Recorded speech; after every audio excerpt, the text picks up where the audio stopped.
He's larger than life. He'll give you strife. He's Todd. He's tall, he's mean. He's labeling machine. He's Todd. Rides a motorbike. He'll tell you what it's like. He's Todd. Don't know what he'll say. He'll scare the kids away. He's Todd. He's Todd.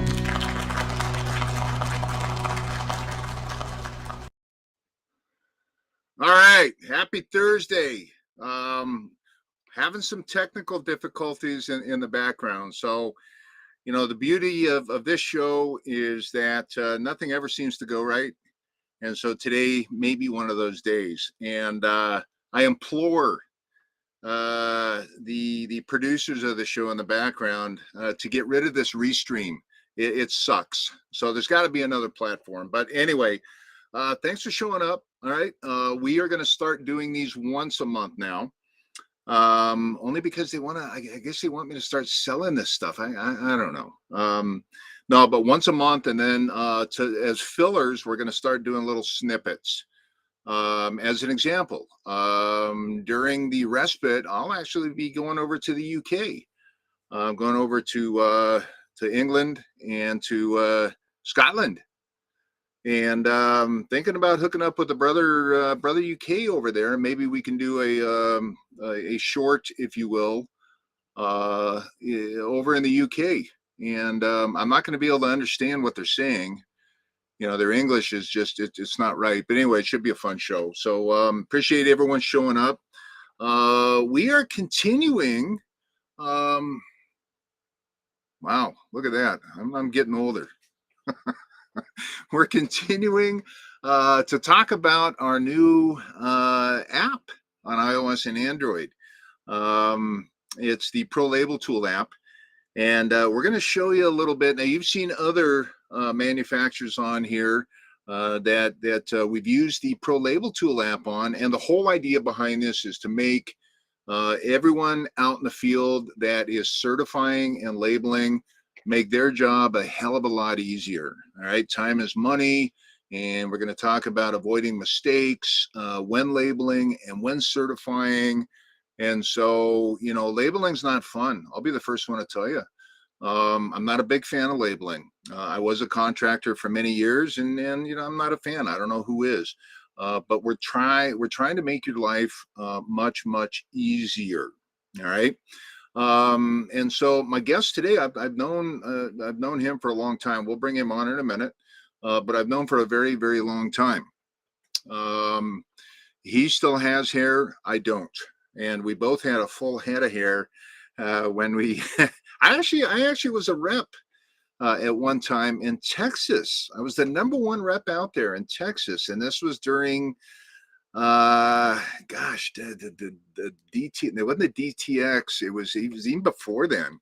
But anyway, we're going to talk a little bit about some certification. But we've had the partnership with Fluke, right, for a very long time, using our iLink and Label app. And the whole idea was to reach up into the cloud and pull down the job, all right, from LinkwareLive.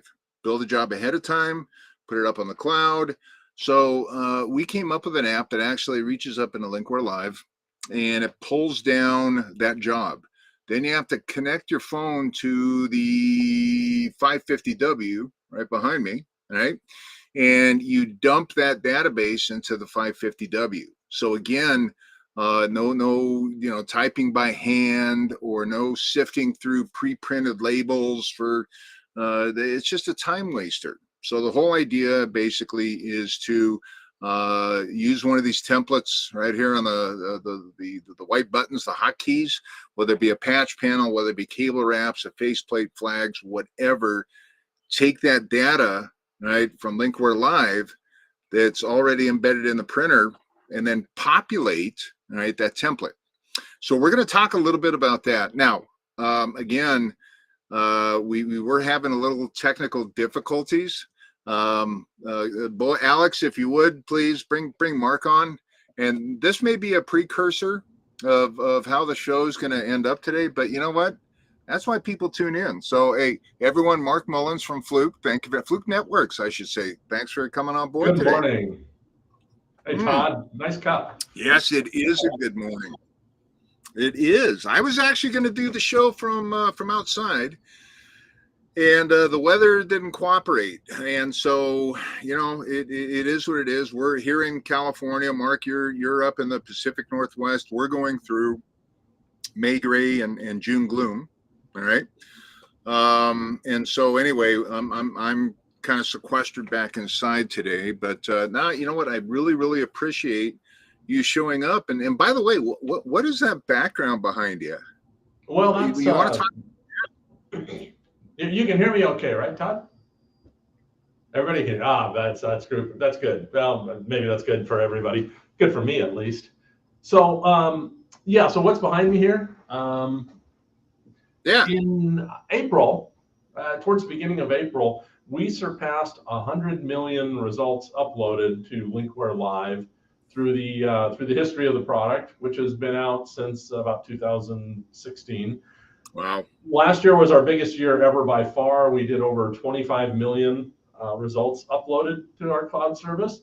And unlike this webcasting software, it didn't break. So that's good news.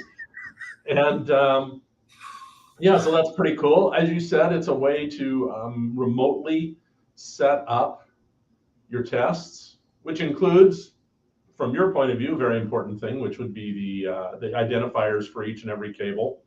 But also the test setups. Is it OM3? Is it OM4? Is it copper? Is it a channel? Is it a permanent link? Is it Cat6A? What brand of cabling is it? Is it Belden? Is it CommScope? Whatever it is. And you set all that up from your PC, or you can actually even do it with your phone if you like doing things on little screens. You download it all into the tester, and then that same database can be used to go into your labeler. So the tech can go out, generate all their labels, they'll all match, and then when you do your tests with the tester, they all have the correct labels on them. You upload them back to LinkwareLive, and then you can be assured that the labels are right. Yeah, if you did them wrong in the first place, of course, that's not going to help, but everything should all match. The labels should match the test reports, should match what the customer wanted in the first place. I hear over and over again from contractors that having to go back and redo labels or the IDs in the test reports is a real pain. And so that's what we've tried to set up to avoid that. Well, so to go back a few years, all right, when I was with that rep firm out of Georgia, all right, and prior to that, I was a contractor, and the DSPs. DSP, oh yeah. Okay, so I go back to the DSPs, and I want to say the 2000, 4000, or was it the 200, 400? Okay, all right. So back in the old days, all right, I can vividly remember standing in the closet, and you'd plug your lead into the port, and you'd have to hand type that lead in there. You'd hit the test button, then you took the walkie-talkie, and you tell your tech out on the floor to move to the next one, all right? And then you'd walkie-talkie after typing it in and testing, and he'd move to the next one. And, then the next innovation I remember with Fluke was the ability to talk through. It had like an earphone, right? Remember that? Had an earphone, and you were talking to your tech, so no more need for radios, but you still had to hand type. And so anyway, I used those in the field. And then when I got tired of being a contractor, I went to a rep firm, and I was repping the DSPs, and I already knew how to use them, so I quickly became the number one guy out there.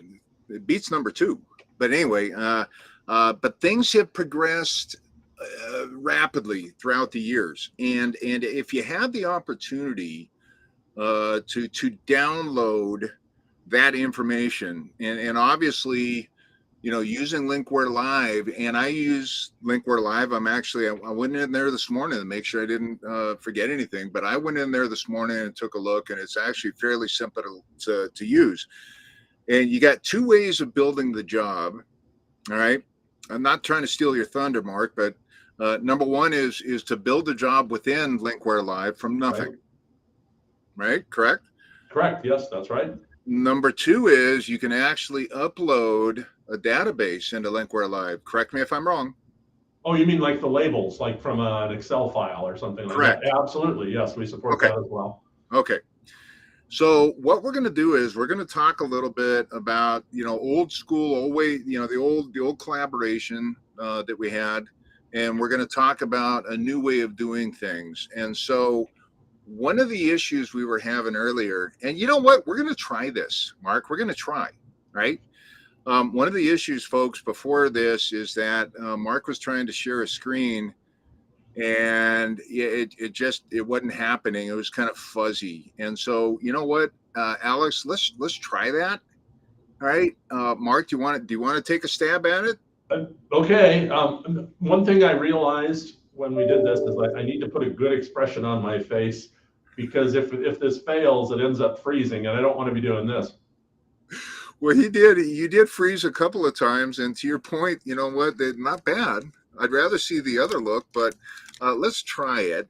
All right. And I'm not trying to set you up for failure, but I want the folks out there, if they can see how you're building a quick job, I want the folks that are not familiar with LinkwareLive to see how it works. So Alex, let's maybe put me in the background, put him in the foreground. Let's try this. What the hell? As they say on BS with Todd, hold my beer. Oh, okay. How's that working? I see everything's frozen. I think that didn't work so good. No, that's fine. All right. So welcome back. Are you frozen again? I think I'm frozen. Yeah, but you know what? You look good. I have my eyes shut. I look like someone goosed me. Man, only on this show. Only on this show. All right. And so let's just keep them frozen there. That's fine. I don't know. But so what I'm going to do is and Mark, I know we can still hear you, but you're frozen. But anyway, I'm gonna talk you through this. All right. And I'm gonna share my screen here. Let's attempt this crap. All right. That sounds good. Oh, you sound good. Boy, you don't look too well, but you sound good. So anyway, I'm going to try this. All right. And there it is. Okay. So I'm going to share this, Alex. And I know this is working because I can see it.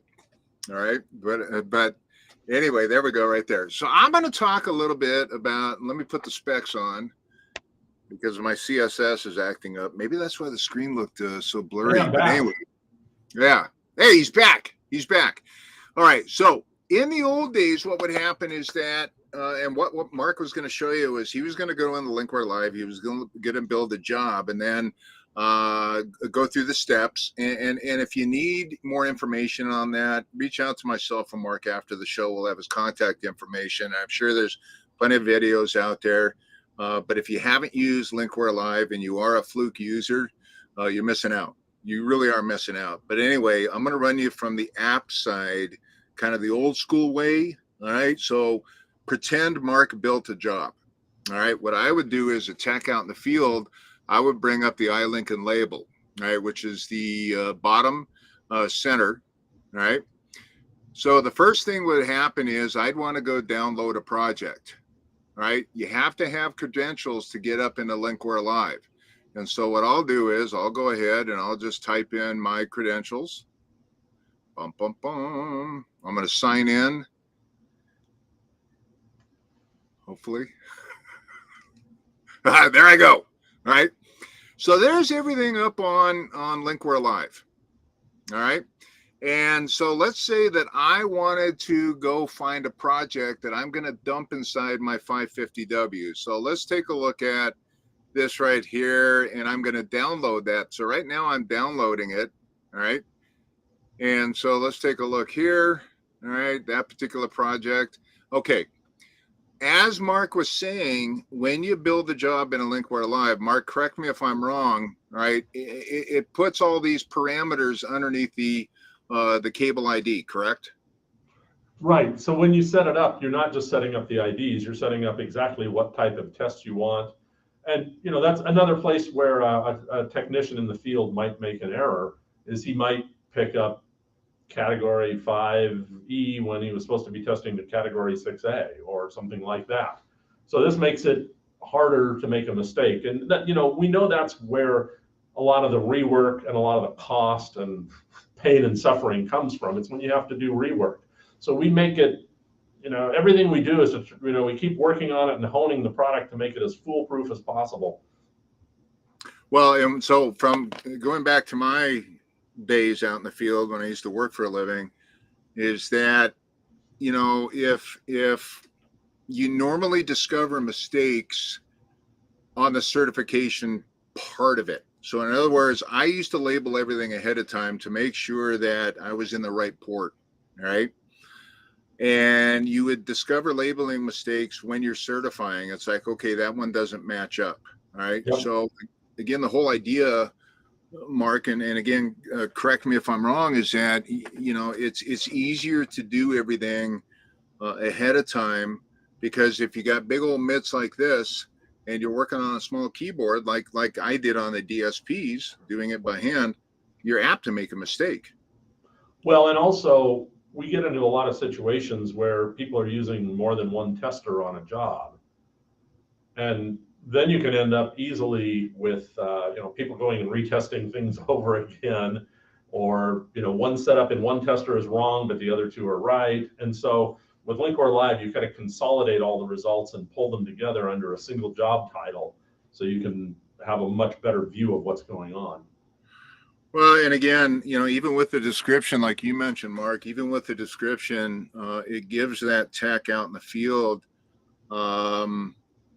less of a chance to make a mistake, because they know that it is the copper Cat 6A. And again, you can even get to the point now. What I didn't know earlier is that you can actually put the manufacturer in there now, correct? Oh yeah, yeah. Mm-hmm. Okay, and so again, you know exactly what you're testing. So going back to this, I've got a record count of 48 on this one. And so what I'll do is, after I'm done taking a look at my data, which is right here, I click the back button. All right, I select this particular one, and then I'm going to send it. Now, I don't have my printer turned on, but when I hit send, what's happening is that this phone is connected to my 550W. It's going to dump the database in there. And then again, the user interface, it looks like an Excel spreadsheet. And so you're going to pick those IDs. You're going to associate the ID with the cable or apps or patch panels. Again, it makes life a hell of a lot easier out in the field.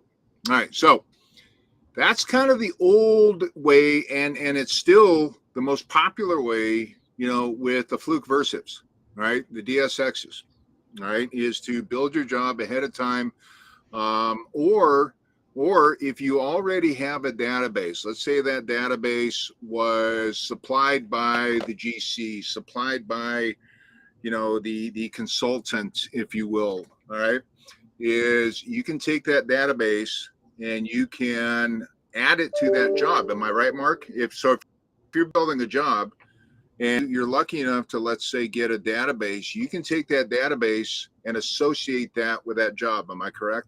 That's right. Yes. So you can take it when you're setting up the job. You can either enter the labels yourself or enter the identifiers yourself, or you can just click on a button and say, I just want to import them as an XLS or a CSV format, and in they come. And then you can all look them over, of course, and make sure, yeah, okay, these match up. These are the correct IDs for these cables, so that's good. Let's send them out to the testers now. Okay. All right. So, or to the labeler. Well, either way, I mean, the whole idea behind this is the collaboration between certification and the labeling itself. Let's hypothetically say that, that same database, they don't have time to go up in a LinkwareLive, all right? That it's maybe a medium job, right?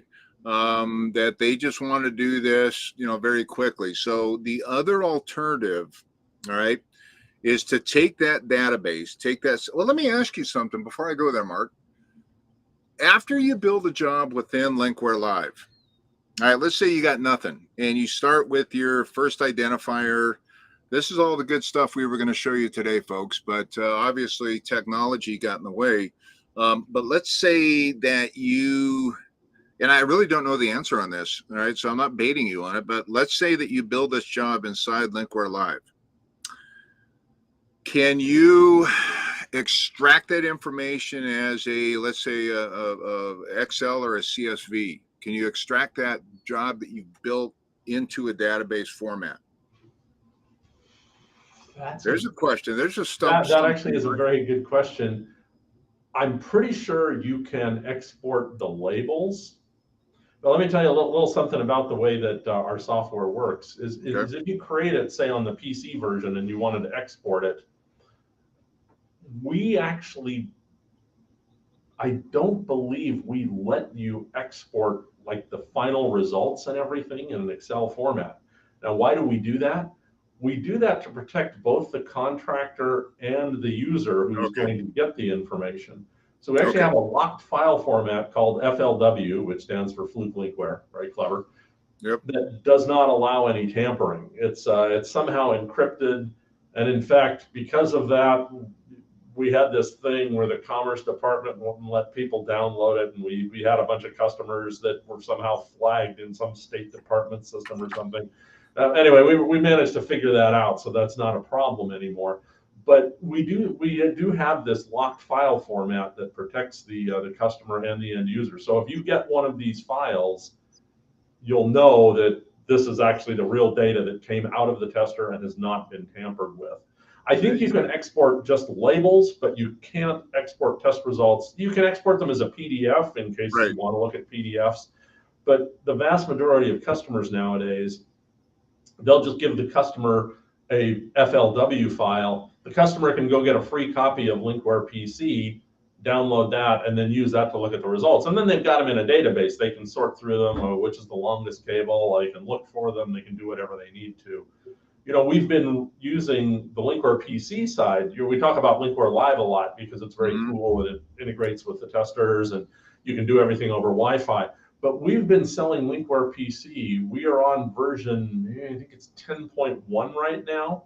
And we've had that same product since like 1998.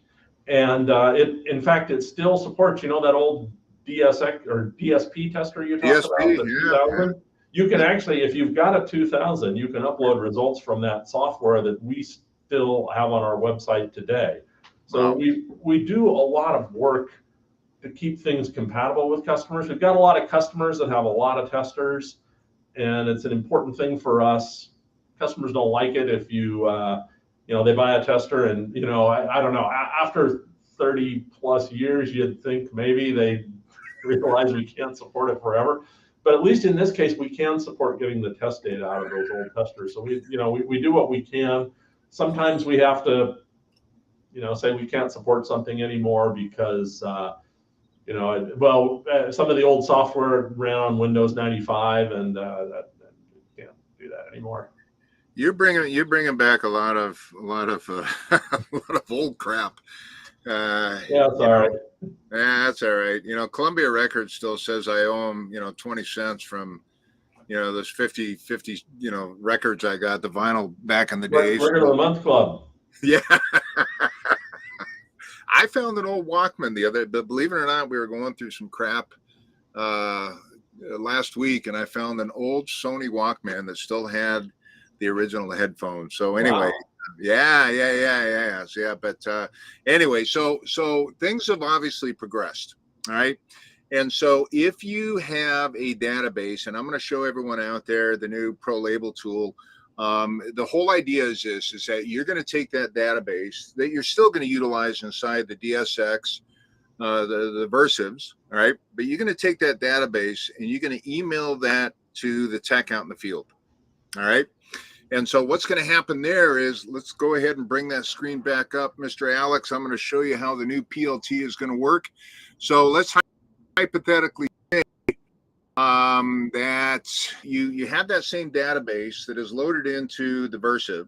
All right, what's going to happen is I've emailed myself a couple of databases.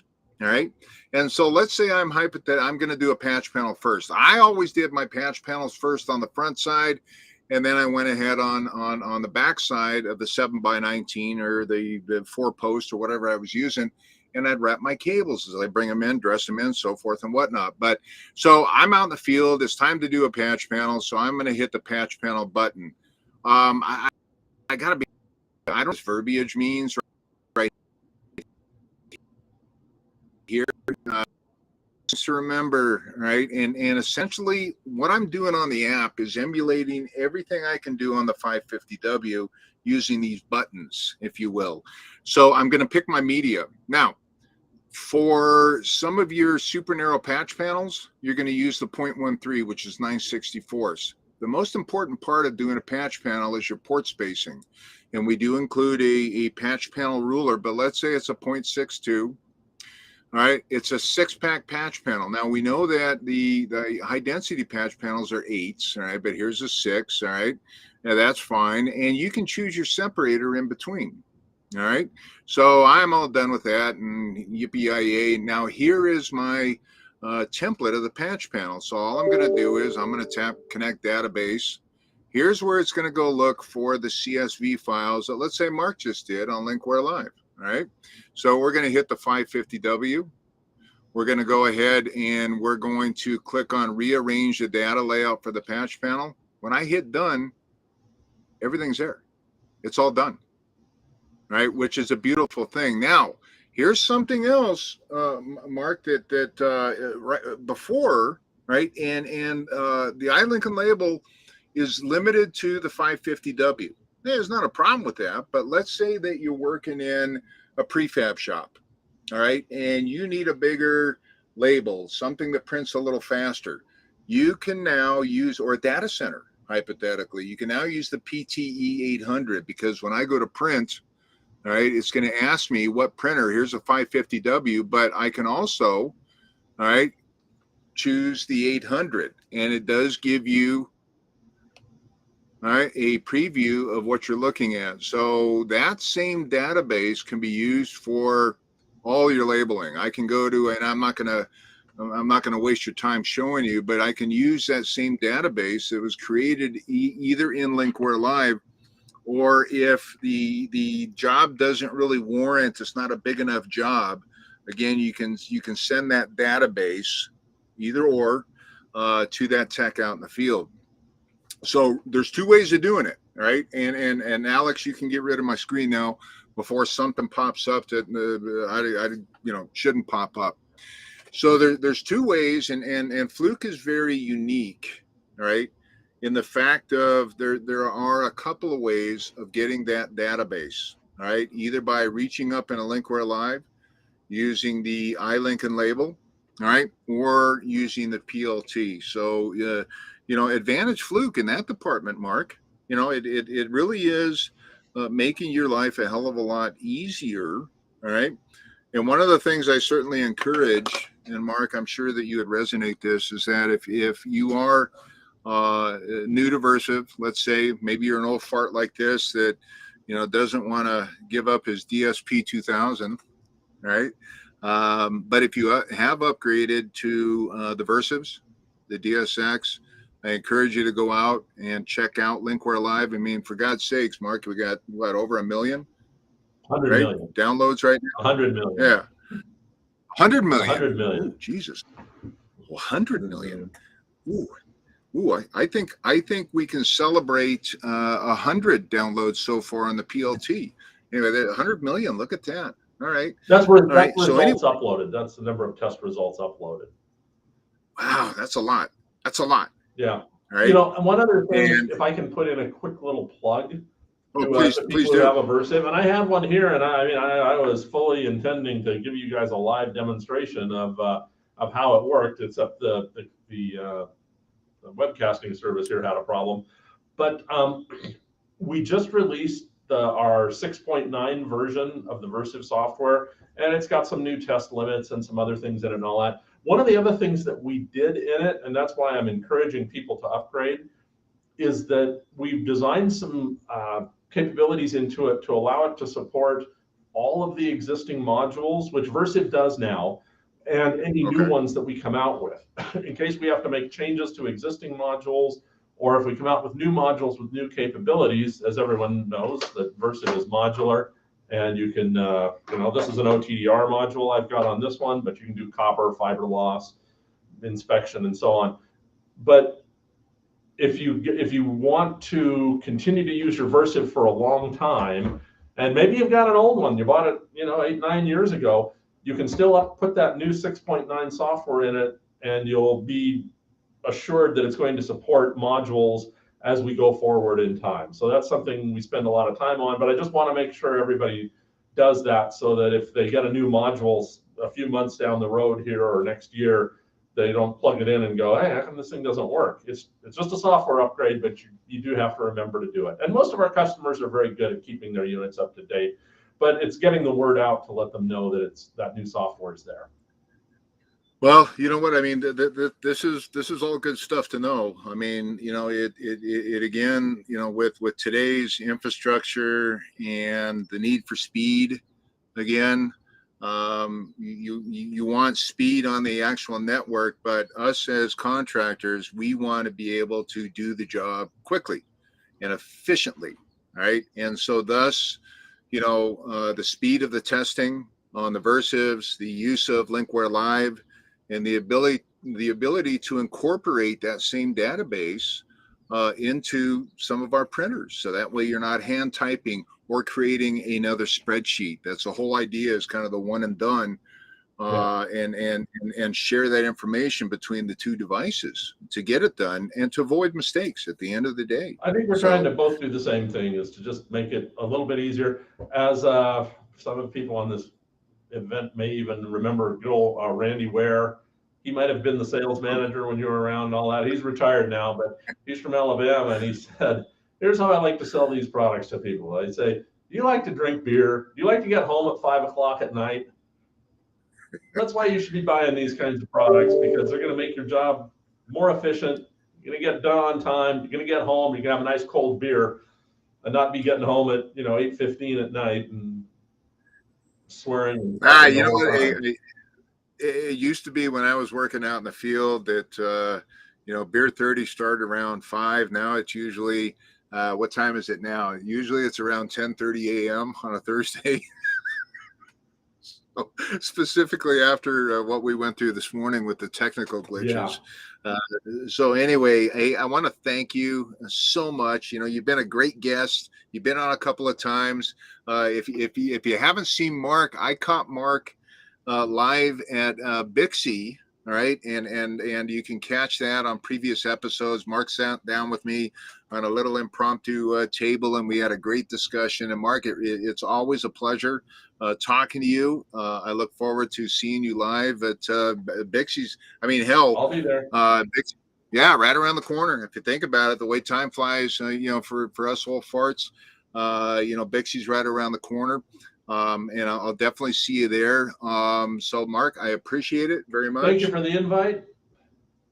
All right. And no worries. And here's Mark's information. So if you got any questions, comments, concerns, give Mark a call, send him an email. If you got any questions, on Fluke Networks in general, please reach out to Mark, directly. And what do we got next? So who's Parker? Parker says he's going to bed now, so it's a little well, Parker, sweet dreams. And then Justin, I see you out there. So upcoming episodes. So June 30th is Safety Month. All right. Believe it or not, I didn't know it. I didn't know it was designated. Well, every month's got some association with it. Anyway, June 30. So stay safe out there in June because it's Safety Month. But I got Brian. I'm going to hammer his last name. Brian Sismania. whatever, from Line Drive. So Line Drive is actually a rep firm that we brought on from the safety side, and Dan Cobb, which has been on the show a couple times. In fact, he wrote the BS with Todd tune. He says he doesn't want to be on the show, so I scratched him out. All right, he's not the greatest guest anyway. You know, he writes good tunes, plays a great guitar, but you know what? That's fine. Dan, you're out officially. All right. So anyway, that's our upcoming one. What do we got next? We got the QR code. So YouTube. And I found something else interesting on YouTube today is that when I went to copy my URL and put it on a post on LinkedIn, it came up with the Hawaii Telecommunications Association. So I think I've been hacked by somebody in Hawaii. So anyway, scan that. Hopefully that goes to my YouTube channel right there.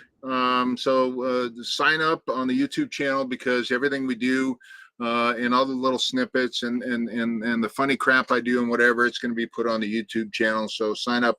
We got a new newsletter, and it's appropriately called Morse Code. Genius, right? And there are actually pretty good emails. We're getting. So I'm going to stop my sharing right now. We're getting some really, really good response from these things, and you know, they're somewhat unfiltered. Although some of the stuff that I put in there does get filtered, but it's all about the industry, all about labeling, just about everything. So there's a QR code. WTH, so the Sam Morse, the stalker guy.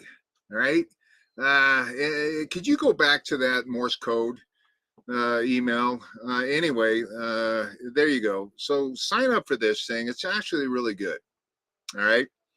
Anyway, and if you got any suggestions on emails I should write, send them to me. All right, I'll write them. I don't care. I don't give a crap. All right. So anyway, on to contacting the rest of the team. Here we go. So we got me. You can contact me. All right. Jamie Brookover. He works Monday to Wednesday. 10 a.m. To 1 p.m. and that's it. So Monday through Wednesday, you can contact Jamie. Dan Cobb, you're done. In fact, Alex, erase his information after we're done with this. How dare you turn down an invitation to my show, jackass? Anyway, he's gone. So Bruce Page out in Marble something, Massachusetts. Rob Dawkins, Reverend Rob. Deacon Dawkins, he's out there in North Carolina. Craig Robinson hails out of Sarasota, Bradenton area. All right.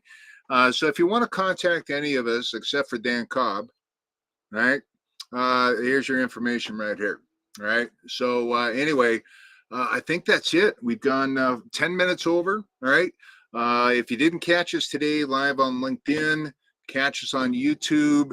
You know, click all the little bells and buttons, and I don't know how that stuff works, but anyway, the reminders and whatever. All right, close to 20,000 so far on YouTube, and I think we slowed down because somebody from Hawaii Telecommunications hacked me. I don't know. We'll look into that later. But anyway, thank you very much. Stay tuned for the little snippets I'm going to do down the road. But I will see you in Safety Month. After we get back from the UK. I'm actually going over there with Sam, believe it or not. Sam and his lovely, I love us two morons are going with him. But anyway, nonetheless, is that June 30th will be the next show. Thank you. Please stay safe out there. If you have any questions on labeling or you need some bad advice, reach out. All right, Alex, that's it. I'm done.